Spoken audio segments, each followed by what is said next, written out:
Et bonjour à tous. Je tenais à m'adresser brièvement à vous de façon, je dois dire, assez informelle avant de clore ce deuxième webinaire.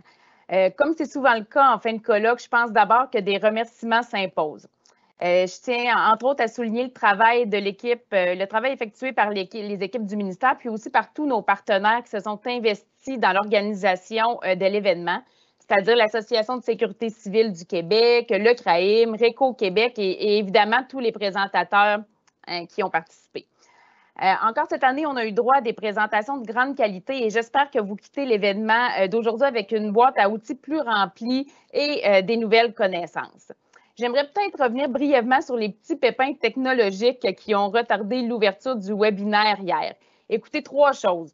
Premièrement, je tiens à saluer quand même la résilience des équipes du ministère qui ont réussi à trouver une solution. Comme vous vous en doutez, la pression a monté pas mal. En tout cas, la mienne a monté beaucoup.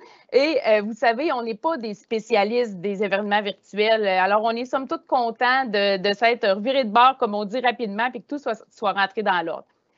Deuxièmement, je veux vous remercier, vous, les participants, pour votre grande compréhension. J'ai vu les échanges dans le chat là, et sincèrement, c'est là qu'on voit la grande qualité des gens de sécurité civile, des gens qui s'entraident. Alors, merci pour votre patience. Sincèrement, c'est tout à votre honneur et ça nous a aidés à rectifier le tir. Finalement, peut-être un seul regret, c'est que vous n'ayez pas pu entendre la vice-première ministre et ministre de la Sécurité publique, Mme Guilbeault, qui a dû quitter hier en raison d'autres engagements à l'Assemblée nationale. En fait, elle avait très hâte de s'adresser à vous. Je peux vous dire qu'on a la chance d'avoir une ministre qui aime et connaît bien la sécurité publique et qui croit en notre mission de sécurité civile. Elle a vécu les inondations majeures de 2019 et même la tragédie de Lac-Mégantic à l'époque où elle était au bureau du coroner. Ce qu'elle a fait, elle m'a demandé de vous remercier en son nom. Si elle avait pu être là hier, elle vous aurait parlé de l'importance qu'elle accorde à la sécurité civile. Elle vous aurait remercié pour votre engagement, particulièrement au cours des 2 dernières années là, où vous avez, plusieurs d'entre vous avaient été très sollicités par la pandémie. Puis, elle vous aurait dit également de ne pas vous oublier et de prendre soin de vous dans tout ça. Alors, c'est certain qu'elle profitera de la prochaine occasion qui se présentera pour venir vous en parler.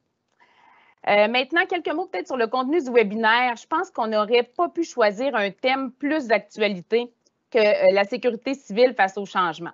Je ne sais pas si vous, de votre côté, vous le sentez, mais moi, personnellement, je trouve que notre domaine est en effervescence, avec évidemment comme trame de fond les changements climatiques, mais également nos besoins de modernisation et autres. Puis, le nombre de participants au webinaire en est juste un exemple.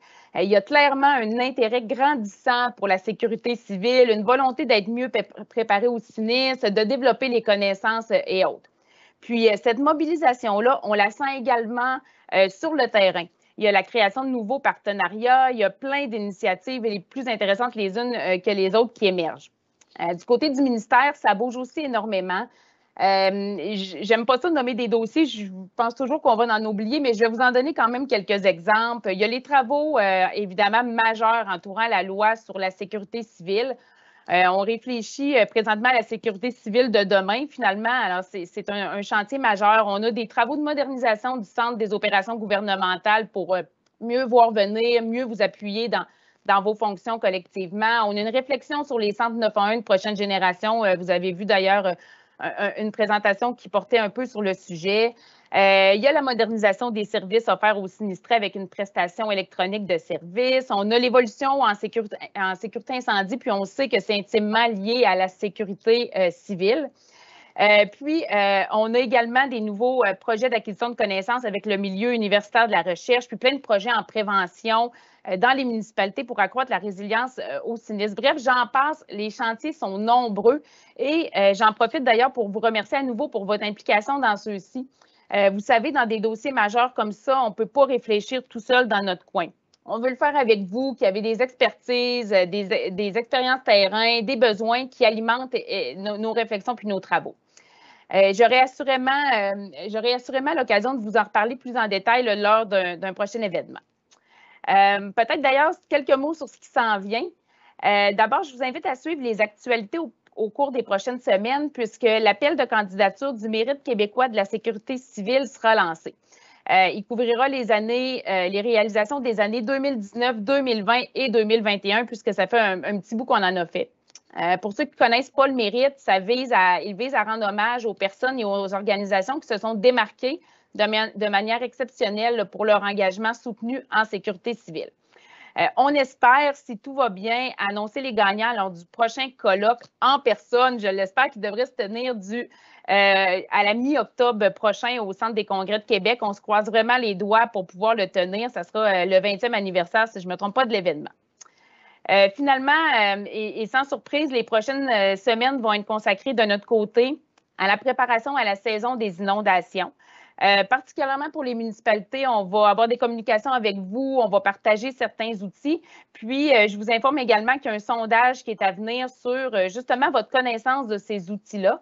On vous invite à compléter le sondage en question en grand nombre puisque ça nous permet à nous de nous adapter et de mieux vous appuyer, évidemment.